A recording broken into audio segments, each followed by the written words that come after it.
Hello guys, welcome back to my channel, my brotherku ya. Jumpa lagi nih sama saya, siapa lagi kalau bukan John Itung.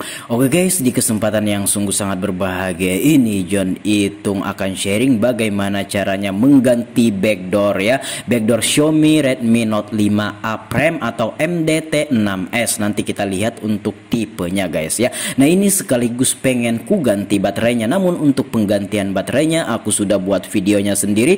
Silahkan cek deskripsi ya, nanti ku taruh linknya di deskripsi. Coba fokus. Nah ini MDT6S untuk tipenya. Ini adalah Xiaomi Redmi Note 5A Prime ya. Nah untuk backdoornya itu sendiri berapa harganya bang? Ya sebentar kita pastikan dulu. Nah ini Redmi Note 5A Prime MDT6S kalau kita cek di Google guys ya.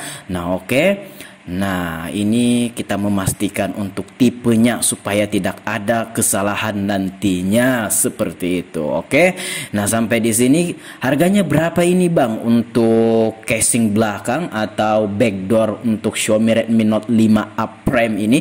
Nah harganya Rp35.000 guys ya. Nah saya beli di Shopee di toko Global SPT Jambi. Nah ini kita akan mengganti backdoornya. Nah SIM tray-nya udah kita lepas dan kita akan mengambilnya atau mencongkelnya dari SIM tray-nya sana. Ada plastiknya, itu kan plastiknya bagian SIM tray itu lemah, kita ambil dari sana. Nah kenapa abang mencucuk-cucuk tombol powernya ini? Nah tombol powernya ini, ini teman-teman bisa lihat kurang apa ya, kalau touchscreen kurang sensitif. Nah ini ditekan harus pakai kuat banget kayak gitu. Nah baru dia mau terpencet. Nah ini saya sudah perbaiki juga untuk tombol power bagian dalam itu. Nanti ku taruh linknya di deskripsi. Nanti silahkan teman-teman tonton aja videonya ya. Nah ini oke, kita ambil tadi dari atas plastik yang SIM tray-nya itu. Nah kemudian kita congkel guys ya. Kita congkel menggunakan ini sarang SIM card, plastik sarang SIM card. Apabila kita pernah beli SIM card, ada kan sarangnya itu. Nah yang di pinggirnya itu bisa kita gunakan sebagai alat congkel. Dan tombol powernya udah hilang, tombol volumenya udah singkat ya. Ini memang seharusnya harus diganti karena untuk backdoornya ini sendiri udah include tombol-tombolnya ini ya. Nah ini fingerprintnya lagi, kita buka fingerprintnya ini ya. Kita congkel pakai kuku kita. Oh tidak bisa, kita congkel pakai pinset ya.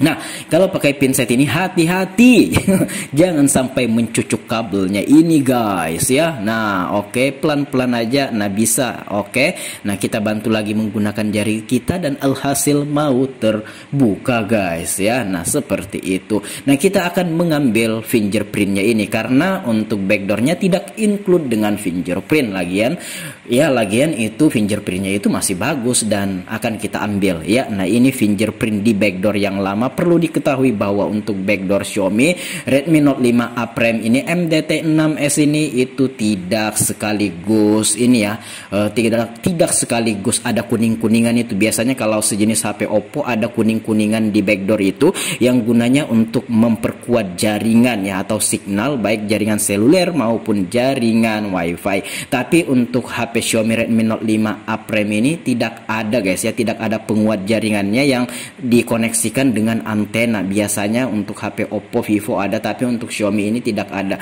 Jadi tampilannya seperti ini. Oke, kita buka backdoornya ini, penutup backdoornya udah kita buka, tapi nanti kita akan ganti pakai isolasi. Itu yang hitam itu tidak ada gunanya selain untuk melengketkan fingerprintnya ini ke backdoornya itu ya. Nah ini hati-hati kita membuka ini guys ya. Hati-hati kita membuka fingerprintnya ini. Kabel fleksibelnya ini mudah sobek, jangan sampai salah posisi. Dicari celahnya, kalau belum bisa jangan dipaksa, cari saja celahnya seperti ini ya. Jangan sampai dipaksa nanti sobek saja sedikit, nanti kamu nggak bisa nge-fingerprint atau mensidik jari ya. Nah oke. Nah ini kita congkel ya dan akhirnya terbuka. Oke. Nah oke guys. Nah kalau sudah, nah inilah ya harganya 35.000 backdoor ya, backdoor atau casing belakang untuk Xiaomi Redmi Note 5A Prime ini kita buka. Tapi di sini Ya, di sini masih terpisah antara kaca kameranya, mesti kita pasang dulu ya. Jadi kaca kameranya itu sama kaca blitz atau lampu flashlight ya, flashlight atau lampu kameranya masih terpisah. Oke. Nah, ini kita akan pasang. Nah, seperti itu ya. Nah, dan tombol power, tombol volumenya juga masih terpisah. Kita akan memasangnya juga guys ya. Nah, ini kita keluarkan dari plastik clipnya ini atau oh ternyata lengket kaca kameranya karena udah ada ininya ya, ada lemnya atau ada double tipnya guys ya. Tuh pelan-pelan aja kita copot dan tercopot. Nah, ini kita lihat dulu susunannya ini bagaimana seharusnya. Kita lihat, kita ambil dulu casing yang lama. Nah, ini casing yang lama ini saya udah memasukkannya di ini, di plastik bekas, bukan plastik bekas, plastik yang untuk backdoor yang baru ini loh. Jadi yang lama kita simpan ke plastik itu. Nah, ini kita udah melihat posisinya, ternyata kayak gitu pemasangannya, tapi untuk sarang pemasangan kacanya ini mesti kita lem dulu. Saya menggunakan lem LCD ya, lem LCD E8000. Bagus kayak itu bang? Bagus. Nah, jangan menggunakan lem Altico ya. Kalau lem Altico nanti itu kaca kameranya akan buram, walaupun udah terkena itu akan membias. Jadi tidak saya sarankan lem Altico, walaupun di warung-warung banyak dijual, namun saya menyarankan lem khusus LCD touchscreen ya. Beli aja yang murah-murah, ada yang jual 6.000 di Shopee, Tokopedia atau Bukalapak, tapi di counter-counter servis biasanya ada juga jual, namun jarang ya, kecuali toko servis sekaligus penjual seperempat HP biasanya ada. Tapi kalau kamu bingung-bingung, minta lemkan aja sama si abang konternya, paling bayar berapa gitu kan. Intinya ini terpasang kaca kameranya ini ya. Ini sebenarnya tanpa harus kamu bawa ke konter, kamu order sendiri, pasang sendiri itu bisa sebenarnya. Untuk lemnya silahkan ke konter aja, minta sedikit sama si abangnya. Kalau abangnya baik ya mungkin kamu tidak diminta bayaran. Seperti itu.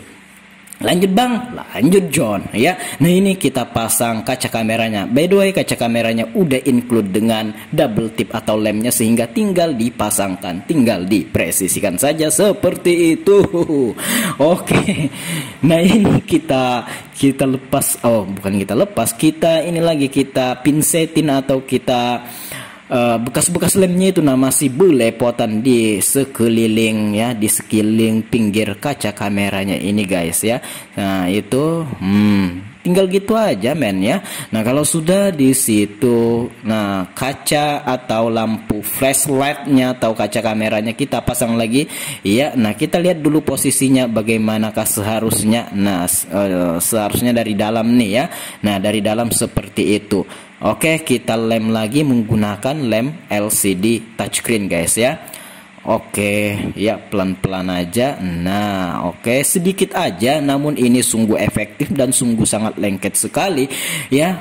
Bagus untuk lem LCD touchscreennya ini apabila kita lemkan ke kaca-kaca kamera seperti itu. Nah, ingat jangan menggunakan lem Altico, karena lem Altico itu akan mengaburkan kaca kamera. Dia akan membias, walaupun di pinggirannya itu akan membias ke tengah, sehingga kaca kamera kamu menjadi buram ya guys ya.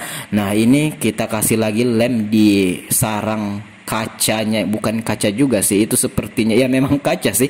Nah, itu lampu kaca, lampu flashlightnya itu atau lampu kameranya itu ya, tidak seperti kaca kamera, dia agak buram bergaris kayak gitu loh. Oh, jatuh lagi, jatuh kah? Kita pasang lagi ya. Oke, jatuh kan? Enggak, udah terpasang ya. Oke, udah terpasang. Oke, kita lanjut ya. Oke, nah ya, oke. Oh, ternyata sorry jatuh bang. Nah, itu yang saya lihat tadi. Nah, sorry ternyata terjatuh flashlightnya atau kaca kamera yang bergaris itu. Itu kita cari tadi ya. Nah, oke, kalau sudah bang, di sini kita akan lanjut memasangnya. Nah, sampai step di sini ya udah selesai sampai di sini sih sebenarnya. Nah, tinggal pemasangan fingerprintnya. Di sini kita rapetkan soketnya ya, soket fingerprint fingerprintnya, kabel fleksibelnya ini ya, soket di kabel fleksibel fingerprintnya ini kita rapatkan ke mesin HP ini, dan untuk posisinya atau pemasangannya disamakan seperti sebagaimana sebelum kita mencopot fingerprint ini di backdoor atau casing belakang yang lama guys ya. Dan juga di sini saya udah memasang tombol volume dan tombol power yang bagian luar itu, dan di sini kita rapatkan simple ya, seperti itu saja dan tidak ada cara yang gimana-gimana. Dan semoga teman-teman bisa mengerti apa yang saya sampaikan di sini ya, mudah-mudahan. Dan kita rapatkan backdoor atau casing belakang yang baru ini ya, udah mengkilat guys ya, udah sama seperti yang baru. Nah ini yang lamanya saya udah memasukkan ke plastik ya, ke plastik pembungkus backdoor yang baru ya. Oke, nah ini baterainya juga udah kita ganti, itu baterai yang lama. Seperti kataku di awal bahwasanya untuk penggantian baterai itu cek deskripsi untuk video tutorialnya, dan untuk servis tombol power yang susah dipencet silahkan cek deskripsi juga. Dan ini coba-coba kita hidupkan dan udah bisa, dan tombol powernya enak sudah dipencet. Kita bersihkan dulu casing belakangnya pakai minyak kayu putih ya. Nah di sini kita gosok-gosok dan oke, sudah seperti yang baru ya. Memang baru casing belakangnya saja sih. Oke, di sini kita lap-lap dan siap untuk dikasihkan sama yang punya HP. Baiklah, mungkin demikian saja video kali ini. Semoga ini bisa memberikan manfaat untuk teman-teman semua. Jikalau ada pertanyaan silahkan komen-komen aja bang. Kalau ada pendapat lain komen-komen juga. Dan kalau seandainya nih teman-teman pengen sharing sama si John Itung ini, silahkan ya DM saja Instagram. Instagramku ada di sudut kiri bawah video ini @JohnItung, dan HP-nya udah bersiap untuk kita kasihkan kepada pelanggan. Dan saya ingatkan lagi, untuk penggantian baterai dan servis tombol power yang lengket dan butuh tenaga untuk memencetnya, silahkan cek deskripsi. Saya udah membuat videonya tersendiri guys ya.